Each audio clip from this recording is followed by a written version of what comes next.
Hello guys, कैसे हो आप सब लोग। मेरा नाम सचिन कुमार है और ये आपके सामने सिविल सर्विसेज 2023 का सी सैट का क्वेश्चन पेपर है। इस बार मैथ के सवाल काफ़ी डिफ़िकल्ट थे, आउट ऑफ द लीग थे। साइंस और मैथ इंजीनियरिंग बैकग्राउंड के कैंडिडेट्स को भी सब सवाल नहीं हुए हैं, दिक्कतें आई हैं उनको भी, और बाकी को तो काफ़ी दिक्कत आई है। तो इस वीडियो में मैं कोशिश करूँगा मैथ के कुछ सवाल को सॉल्व करने की, ताकि आपको आइडिया लग सके कि सवाल का सॉल्यूशंस क्या है और कैसे हो सकते थे। बाकी रियल एग्ज़ाम में मेंटल प्रेशर अलग होता है। अगर आपने सिविल सर्विसेज का पेपर दिया है और आपसे सवाल नहीं हुए हैं तो ये आपके लिए हेल्पफुल रहेगी। आप और अगर आपने एग्ज़ाम नहीं दिया है, फ्यूचर एग्ज़ाम की तैयारी कर रहे हैं, भविष्य में देंगे, तो आपके लिए हेल्पफुल रहेगी। या फिर आप स्कूल के स्टूडेंट्स हैं अभी और ऐसे ही एन्जॉयमेंट के लिए देख रहे हैं कि आईएएस के एग्ज़ाम में किस तरीके के सी सैट और मैथ के सवाल पूछे जाते हैं, तो ये आपके लिए भी काफ़ी इन्फॉर्मेटिव रहेगी। हो सकता है यहाँ से आपको कुछ नया सीखने के लिए में। तो चलिए आइए शुरू करते हैं।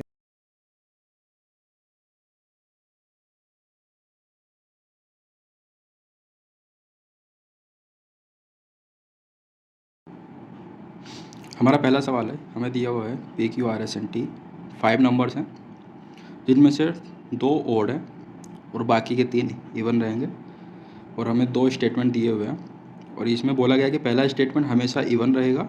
डेफिनेटली मीन्स हमेशा कोई भी एक ऐसी कंडीशन नहीं बनेगी कि जहाँ पे ओड हो।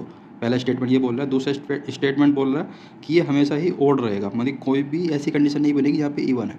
तो हमें सिर्फ इसका आंसर पता करने के लिए पहले स्टेटमेंट में ऐसा एक कॉम्बिनेशन चाहिए इन नंबर्स का जिस पे ये ओड सेटिस्फाई हो जाए। तो ये स्टेटमेंट गलत हो जाएगा अगर ओड बनता है तो। सेम चीज़ दूसरे में कोई भी एक ऐसी कंडीशन सेटिस्फाई करनी चाहिए P Q R S N T order even को लेकर जहाँ पे ये इवन बन जाए, क्योंकि इसमें ओड दे रखा है। अगर इवन बन जाता है तो दूसरा स्टेटमेंट गलत हो जाएगा। तो चलिए पहले स्टेटमेंट से शुरू करते हैं। उसके लिए आपको बेसिक चीज़ें ये पता होनी चाहिए कि जब हम ओड और इवन नंबर्स को आपस में ऑपरेट करते हैं, प्लस माइनस करते हैं एक दूसरे से, तो वो किस तरीके से रिएक्ट करते हैं। जैसे सपोज मैं एक एग्जाम्पल के तौर पे आपको समझा देता हूँ कि अगर आप इवन नंबर और इवन को ऐड करेंगे तो वो इवन ही रहता है। अगर आप ओड और ओड नंबर को ऐड करेंगे तो वो इवन बन जाता है। ठीक है, अगर आप इवन में से यहाँ पे सब्ट्रैक्ट करेंगे तब भी आएगा, सब्ट्रैक्ट करेंगे तब भी सेम रहेगा। ठीक, अभी अगर आप इवन नंबर को ओड नंबर के साथ ऐड करते हैं तो ये ओड बन जाता है, और अगर आप इसको सब्ट्रैक्ट करेंगे ये तब भी ओड ही बन जाएगा। ये कुछ बेसिक सी चीज़ें ये आपको पता होनी चाहिए अगर आप मैथ बैकग्राउंड आपका नहीं है। अगर है तो आपको जानकारी पता होगी। ठीक है, तो पहले ऑपरेशंस पे हम सेटिस्फाई करने की कोशिश करते हैं। इसमें आप देखिए दिया हुआ है -s-t। शुरुआत में p प्लस क्यू दिया हुआ है। p प्लस क्यू को हम इग्नोर करते हैं और हम सिर्फ 2 ही नंबर को ओड ले सकते हैं। तो हम अगर पहले स्टेटमेंट को सेटिस्फाई करने की कोशिश करें तो हम r -s-t इसको अगर हम कंसीडर करते हैं इस स्टेटमेंट को, तो हम अब इसमें ना हमको क्या करना पड़ेगा, हमें पेयर बना के चेक करने पड़ेंगे। अभी हम पेयर तो कुछ बनाएंगे, देखेंगे। हम सपोज आर को हम मान लेते हैं कि आर ओड है, ठीक है, और एस को मान लेते हैं कि एस इवन है। ठीक है, तो आर माइनस एस, यहाँ से ओड में से हम इवन को सब्ट्रैक्ट करेंगे तो ये ओड आएगा। ठीक अभी हम टी को एज्यूम करते हैं। अभी यहाँ पे हमारा ये कॉम्बिनेशन आर माइनस एस का कॉम्बिनेशन ओड आ गया है। मैं अब यहाँ लिख देता हूँ कि मैं क्या क्या मैंने माना है। आर को मैंने ओड माना है, एस को मैंने इवन माना है। अभी अगर मैं टी को ओड मानता हूँ तो ये ओड माइनस ओड हो जाएगा, ओड माइनस ओड हो जाएगा और वो कंडीशन में इवन बन जाएगा।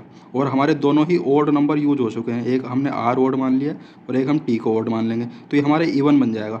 और स्टेटमेंट भी यही बोल रहा है कि डेफिनेटली इवन है, तो यहाँ पे तो ट्रू हो रहा है, बट हमें तो ओड बनाना है यहाँ पे। तो अब हम क्या करेंगे, हम सोचेंगे कि हम टी को इवन रखते हैं। हम यहाँ पे टी को इवन रखते हैं, तो हम हमारा आर माइनस एस तो ओड है ही, टी इवन रहेगा, तो ओड माइनस इवन, तो हमारा R minus S minus T odd बन जाएगा। बट अभी हमें सवाल में दिया हुआ है p प्लस क्यू, और हमने सिर्फ अभी तक एक ही ओड एज्यूम किया है, वो r। और अभी हमारा, मैं यहाँ पे फिर से लिख देता हूँ कि आपको कन्फ्यूजन ना हो, p प्लस क्यू, और हमने r minus S minus T का एजम्पशन लेके हमने यहाँ से ओड निकाला हुआ है, और एक ही ओड टर्म यूज हुआ है, वो हुआ है r, क्योंकि हम इस वाले कंडीशंस पे खेल रहे हैं कि जहाँ पे हमारा r ओड है, s इवन है, t हमने इवन एज्यूम किया, और आगे ओड है। अगर हम अब इसमें से किसी भी एक नंबर को ओड एज्यूम करेंगे तो हमारा फिर से इवन बन जाएगा। ठीक है। तो ये कंडीशंस जो पहला स्टेटमेंट दिया हुआ है P plus Q plus R minus S minus T, ये हमेशा ही इवन रहेगा। मैंने इसमें और भी पेयर्स चेक किए हैं और ये हमेशा ही इवन रहेगा। पहला स्टेटमेंट ट्रू है। ठीक है, अभी हम दूसरे स्टेटमेंट को कंसीडर करेंगे। दूसरा स्टेटमेंट हमें दिया हुआ है 2P plus Q plus 2R minus 2S plus T, और ये हमेशा डेफिनेटली ओड रहेगा, ऐसा हमें स्टेटमेंट दिया हुआ है। अभी हमको चेक करना है।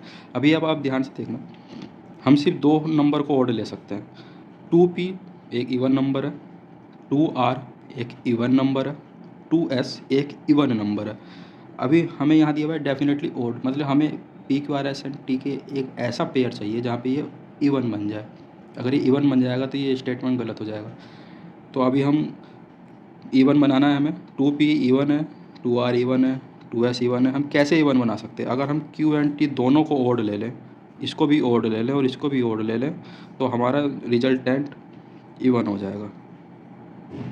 तो उस वजह से ये हमारा दूसरा स्टेटमेंट गलत हो जाएगा और इस सवाल का आंसर हो जाएगा ओनली स्टेटमेंट 1।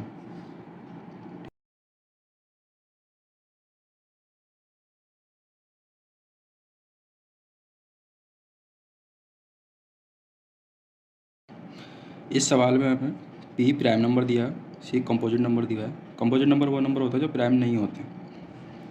अभी हमें पहला स्टेटमेंट है P plus C divided by P minus C can be even. Means हमें P और C के पेयर चाहिए और कोई भी एक ऐसा पेयर जो इसको सेटिस्फाई करके इवन बना दे, तो ये स्टेटमेंट ट्रू हो जाएगा। अभी हम स्टेटमेंट इसके पेयर एज्यूम करते हैं, एक प्राइम नंबर और एक composite number. Suppose 3 prime number है, 4 एक कंपोजिट नंबर है। अभी अगर हम इसको लेते हैं, वो पहले स्टेटमेंट को चेक करते हैं, P3 plus 4 divided by 3 minus 4, this is -7 and this is not a even number, ये ओड नंबर है, तो ये तो सेटिस्फाई नहीं हो रहा। हमें एक ऐसा नंबर चाहिए, तो ये पेयर तो सेटिस्फाई नहीं करेगा। तो हम एक ऐसा पेयर लेके चलते हैं जहाँ पे ये इवन बना रहा है। अभी हम दूसरा एजम्पशन लेके चलते हैं और एक हम प्राइम नंबर बड़ा रखेंगे और कंपोजिट नंबर थोड़ा छोटा रखेंगे। तो सपोज हम 11 ले लेते हैं, 11 4, 11 प्राइम है, 4 कंपोजिट है। अब इससे ट्रू करा कर देखते हैं, 11 प्लस 4 जैसे 15 -7, ये तो रैशनल नंबर हो गया। अब आप बताइए कि क्या ये ऑड है कि इवन है। अभी हम एक दूसरा एग्जांपल, एक दूसरा पेयर अज्यूम करते हैं। सपोज़ हम प्राइम नंबर लेते हैं 3 और कंपोजिट नंबर लेते हैं 33। यहाँ से अज्यूम करते हैं 3 plus 33 divided by 3 minus 33 minus 36। अब आप मुझे बताइए ये क्या है?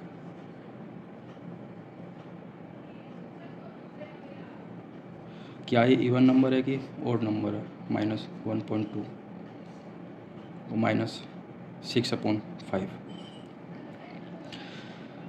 ये एक रैशनल नंबर है, ये इवन ऑड नहीं है, तो ये पहला स्टेटमेंट गलत है। ये हर कंडीशंस कैन बी इवन, ये इवन नहीं हो रहा है किसी भी पेयर्स पे। अब हम दूसरे स्टेटमेंट पे चलते हैं, 2P plus C can be odd. हम इन्हीं पेयर्स का यूज़ करते हैं, 2P plus C। 2P plus C अगर हम 3 और 4 पेयर को यूज़ करते हैं, 2 × 3 प्लस 4, 3 दूनी 6 4 10, कैन बी ऑड, ऑड नहीं बना। दूसरे पेयर को यूज़ करते हैं, 11 4 को, 11 × 2 प्लस 4, ये भी ऑड नहीं बना है। बट हम कुछ भी ले सकते हैं, हम कुछ भी अज्यूम कर सकते हैं। हमें 2P इंटू प्राइम ये इवन नंबर है, C कंपोजिट नंबर है। सपोज हम कंपोजिट नंबर 21 ले लें, प्राइम कुछ भी ले सकते हैं। 3 × 21 का अगर हम पेयर लेते हैं तो 2 × 3 प्लस 21, दिस इज 27, और ये ऑड बन गया, तो ये स्टेटमेंट ट्रू है। सेम अगर थर्ड स्टेटमेंट देखें, PC कैन बी ऑड। अगर हम पहले पेयर की मल्टीप्लाई करते हैं, 3 × 4 12 इवन है, 11 4 44 इवन है, 3 × 33 99 ऑड है, कैन बी ऑड। तो इस सवाल का करेक्ट आंसर होगा only statement 2 and 3 are correct.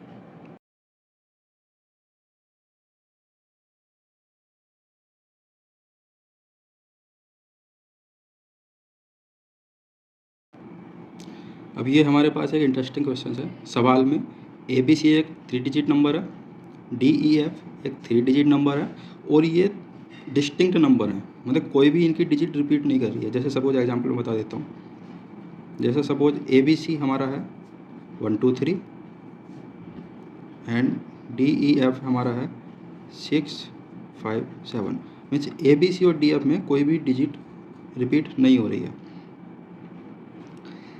ये हमारा दिया हुआ है और सवाल में हमें दिया हुआ है कि ABC और DEF को ऐड करके 1111 बन रहा है। हमसे पूछा गया है कि A + B + C दोनों नंबर के डिजिट्स का सम कितना होगा। अभी एक इंटरेस्टिंग क्वेश्चन है, देखिए वैसे बहुत इजी सवाल है। आपको दिया गया है कि C और F को ऐड करके 1 आ रहा है, तो ये 1 कैसे आ सकता है? ये 1 आ सकता है कि जब लास्ट में 11 बने। यहाँ पे सवाल में हमें नॉन जीरो डिजिट दिया गया है। नॉन जीरो मतलब इसमें से कोई भी एक भी डिजिट जीरो नहीं है, तो लास्ट में C और F को ऐड करके 1 नहीं आ सकता, क्योंकि C और F जीरो नहीं हो सकते। तो ये 1 कैसे आएगा? या तो 11 होगा, या फिर 21 होगा, या 31 होगा। अभी सवाल में जो ऑप्शंस हमें दिए गए हैं वो 28, 29, 30 और 31 दिए गए हैं, तो हम ज़्यादा बड़ा नंबर एज्यूम नहीं कर सकते इसमें, तो हमें मिनिमम से लेके जाना पड़ेगा। मिनिमम अगर हम लेके जाते हैं तो हम एज्यूम करते हैं कि ये 11 होगा, C और F को ऐड करके 11 होगा। 11 को अगर हम देखें तो कैसे ऐड हो सकता है? 11 को अगर हम देखें तो वो या तो 5 और 6 होगा, या फिर 6 और 5 होगा, यही दो नंबर हो सकते हैं। तो हम इसमें अगर एज्यूम करें अब, तो हम एज्यूम कर सकते हैं कि या तो C6 होगा, या फिर F5 होगा, या फिर हम दूसरा एजम्पशन ले सकते हैं कि C5 होगा और F6 होगा। ठीक है, अभी दूसरे स्टेटमेंट पर आइए, दूसरी उसमें आइए डिजिट्स पे। इसे बोला है कि B और E को जब इन्होंने ऐड किया फिर से 1 आया। अब ये 1 कैसे आ सकता है? अभी यहाँ पे हमने 11 ऐड किया था, उसमें 11 का 1 आया, 1 कैरी में गया। अभी जब B और E को ऐड करेंगे वो कैरी वाला 1 फिर से ऐड होगा। इसका मतलब क्या हुआ? और हम क्योंकि मिनिमम पे जा रहे हैं, जो मिनिमम हम नंबर ऐड कर सकते हैं, क्योंकि हमारे पास ऑप्शंस बहुत ज़्यादा छोटे हैं, बड़े ऑप्शंस नहीं है, तो हम मिनिमम क्या ले सकते हैं? मिनिमम ले सकते हैं कि B और E कोई ऐसे नंबर है जो ऐड करके लास्ट में 0 आ रहा है। 0 मतलब सपोज 10 आ रहा है, B और E को ऐड करके 10 आ रहा है और कैरी करके 1 आ जाएगा, तो ये भी 11 हो जाएगा। तो 11 का यहाँ पे फिर से 1 आएगा और फिर से एक कैरी होगा, और फिर A और D फिर से एक ऐसे नंबर हैं जो जोड़ के फिर से 10 आ रहा है और कैरी का एक जोड़ के ये 11 हो जाएगा। तो अभी ये कैसे, ये कौन से नंबर हो सकते हैं? अभी देखिए C और F, मैं इस वाले एजम्पशंस पे जा रहा हूँ कि C 6 है और F 5 है। अभी इसके अलावा B क्या और E कैसे हो सकते हैं? कोई भी दो ऐसे नंबर जो जुड़ के 10 हो रहे हैं, बट डिजिट्स रिपीट नहीं होनी चाहिए। तो मैं मान लेता हूँ कि ये 2 है, ये 8 है। अभी फिर से ऐसे नंबर जो यहाँ पे डिजिट्स रिपीट नहीं होनी चाहिए बट जुड़ के 10 है, मैं एज्यूम कर लेता हूँ कि ये 1 है, ये 9 है। अब आप इनको ऐड कर लीजिए, 6 5 11, 8 और 10 और 1 11, ये नंबर सेटिस्फाई कर गया। आप इधर भी ले सकते हैं ऐसे ही, 5 और 6 11। अब आप कुछ भी ले लीजिए, उसमें कुछ फ़र्क नहीं पड़ेगा, नंबर्स कहीं भी रिपीट कर सकते हैं। और आप देखोगे, नोटिस करोगे कि अगर आप 10 का कोई और पेयर बनाओगे तो 5 + 5 होगा, वो हम नहीं कर सकते क्योंकि हम 5 यूज़ कर सकते, पहले ही यूज़ कर चुके हैं। और उसके अलावा कोई और इस कॉम्बिनेशन के अलावा कोई और पेयर यहाँ पे सेटिस्फाई नहीं करेगा। 7 3 कर सकता है, बट उसका जब डिजिट्स का सम करेंगे तो वो आंसर सेम ही आएगा। और जब आप इन सब डिजिट्स को ऐड करोगे ABCD E और F को, तो इसका आंसर 31 हो जाएगा। तो इसका आंसर 31 है।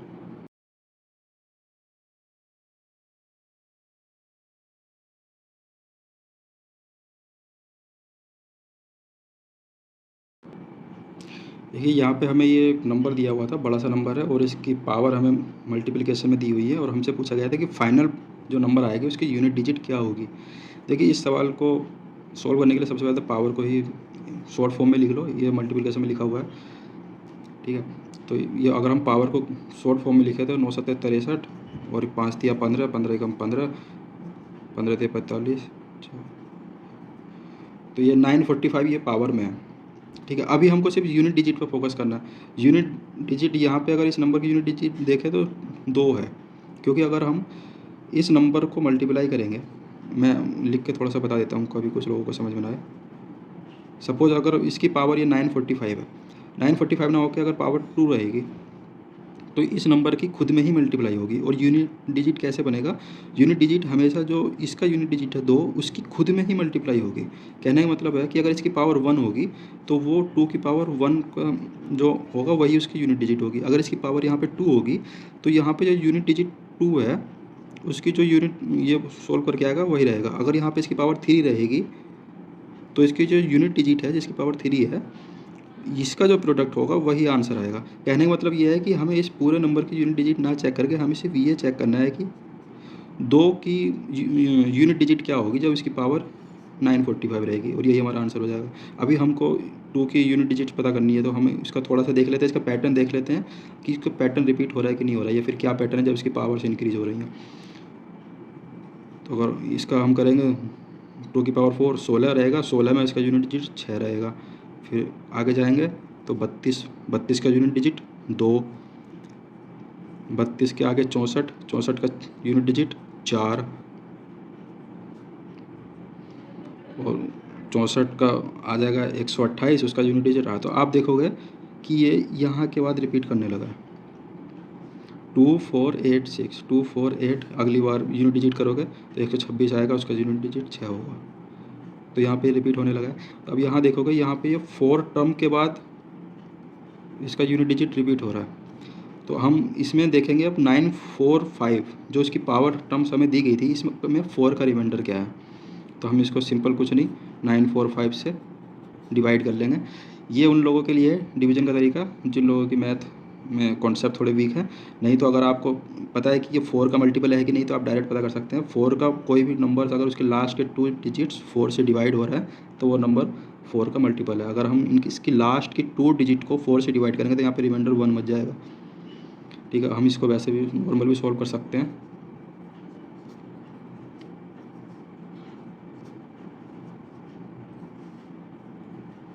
ये रिमाइंडर यहाँ पे 1 बच गया। अभी इस रिमाइंडर का क्या मतलब है? इस रिमाइंडर का मतलब ये है कि ये यूनिट डिजिट्स रिपीट होंगी बार बार, और लास्ट में जब वो यूनिट डिजिट्स रिपीट होंगी तो लास्ट में नंबर फिर से इसी पोजीशन पे आ जाएगा। इस पोजीशन पे आने से क्या होगा, उसकी यूनिट डिजिट 2 बन जाएगी, और वही हमारा आंसर होगा।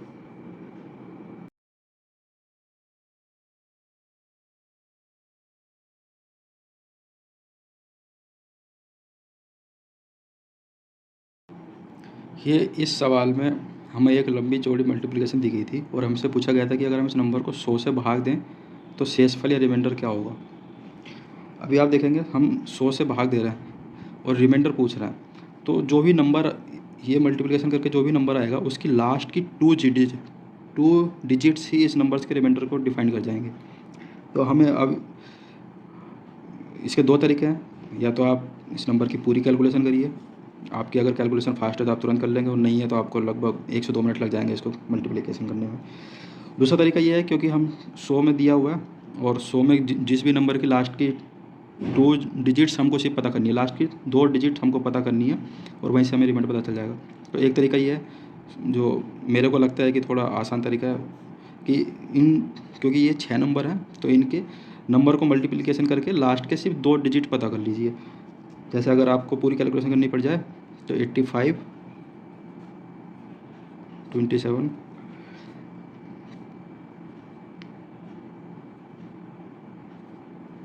ये इसकी मल्टीप्लिकेशन है। सेम अगर इसकी मल्टीप्लिकेशन करेंगे तो 8099, और इसकी मल्टीप्लिकेशन करेंगे। अब आप देखोगे इसके लास्ट की 2 डिजिट्स 95 99 और 20। अब देखना 1 0 तो यहाँ पे ऑलरेडी आ चुका है, ठीक है, और यहाँ पे 5 है। जब आप इन नंबर्स को मल्टीप्लिकेशन करेंगे तो 0 तो रहेगा ही लास्ट में, और यहाँ पे 5 है 5 है, और जब इस नंबर को 5 से 2 से गुणा करेंगे तो फिर से 1 0 बन जाएगा। तो लास्ट में नंबर के 2 0 ऑलरेडी आ गए। 2 जीरो आने से क्या होगा, ये 100 से कंप्लीट डिवाइड हो जाएगा और इसका रिमाइंडर 0 हो जाएगा। तो इसका आंसर 0 है। ठीक है, इस वीडियो में मैंने सिर्फ 5 ही सवाल सोल्व करने की कोशिश की और उसमें भी ये वीडियो काफ़ी लंबी हो गई है।